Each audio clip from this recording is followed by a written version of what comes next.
Everyone, আমি তুলি আবারও চলে এসেছি তোমাদের সঙ্গে নতুন একটা ভিডিও নিয়ে। তোমরা কেমন আছো? আশা করি তোমরা সকলেই খুব খুব ভালো আছো। এখন তো জানুয়ারি মাসের পুরোটাই পিকনিকের মরশুম, আর আমাদের আগে থেকেই ঠিকঠাক চলছে যে কবে পিকনিকে যাওয়া যায়। কিন্তু 12ই জানুয়ারি স্বামী বিবেকানন্দের জন্মদিনের দিনই আমরা মোস্ট অফ পিকনিক করে থাকি। আমাদের মহিলা গ্রুপ ও বাচ্চা কাচ্চাদের নিয়ে পিকনিকে চলে এসেছি লোকাল সামনেরই একটা স্পট, পুচুকডাঙ্গা। এখানে মাটনটাকে ভালো করে পরিষ্কার করে নেওয়া হয়েছে। মাটন রান্না করাতে আমাদের মেন স্যার হচ্ছে নতুন হাই করো মাটনটাকে ভালো করে পরিষ্কার করে ধুয়ে নেওয়া হয়ে গেছে। এরপর আমরা দুধ চাপিয়েছি কফি করার জন্য, আর এদিকে ভালো করে মাটনটাকে ম্যারিনেশনের কাজে লেগে পড়েছে। অন্যদিকে আমি কয়েকটা ছোট ছোট ভিডিও বা সার্চ করে নিচ্ছি নিজে।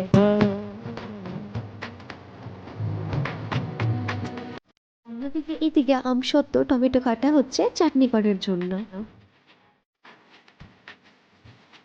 তো আর পেঁয়াজ কোচানো হচ্ছে, সমস্ত কিছু আয়োজন করা হচ্ছে। বাচ্চা পাটি মটরশুঁটি ছাড়াচ্ছে।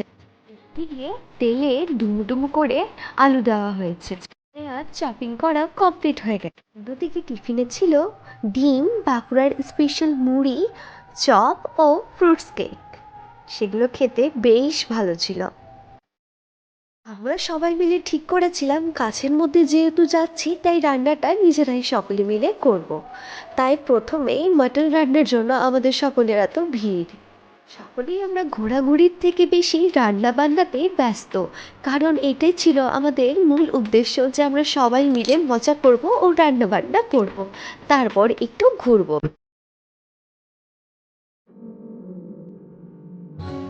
সবাই তো আর মাটন খাই না, তাই 2-1 জনের জন্য মাটন পনির করা হয়েছে।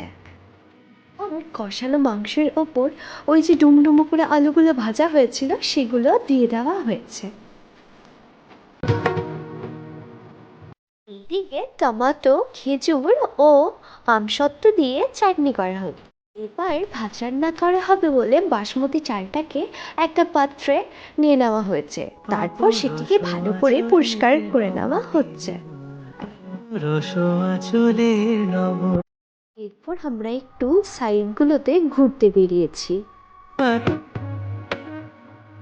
সবাই মিলে একসঙ্গে ঘুরতে বেরিয়েছিলাম, হাত ধরে আমরা পথ চলছিলাম, বেশ আনন্দ হচ্ছিল। এই সময় রোদটাও বেশ প্রখরভাবে উঠেছে।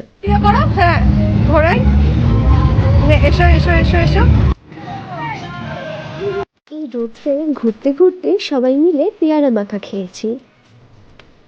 ওর ভাবনারে কি হাওয়ায় মাতালো।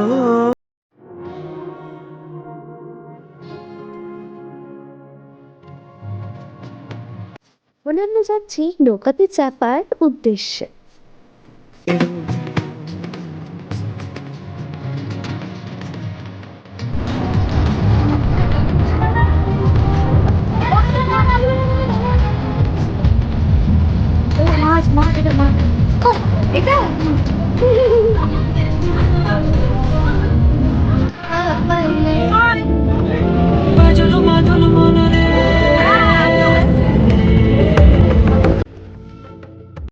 নৌকায় ঘুরে ফিরে আসার পর আমরা সবাই মিলে মাটন টেস্ট করলাম।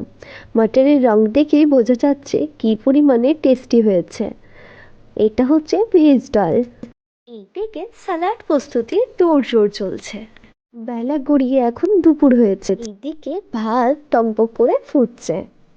এবার সবাই মিলে ভাতের মার ঝরিয়ে নিয়েছি। আস্তে আস্তে খাবার ডিস্ট্রিবিউশন চলছে। সবার জন্য আলাদা আলাদা করে সার্ভ করে নেওয়া হয়েছে। কোর্সে ছিল বাসমতি চালের ভাত, সালাড, চিপস, মুসুরের ভেজ ডাল, আর ছিল মাটন, আমরা সবাই একটু গল্প মজা করছিলাম। প্রসূতির জন্য ছিল পান আর ছিল হাজমালা। এবার সকলের বাড়ি ফেরার সময় হয়ে এসেছে, সবাই টাটা দিচ্ছে। ফেরার জন্য সবাই মিলে একসঙ্গে গেটের দিকে রওনা দিচ্ছি। আচ্ছা, সকলে ভালো থেকো, সুস্থ থেকো। আবারও দেখা হচ্ছে নতুন একটা ভিডিওতে।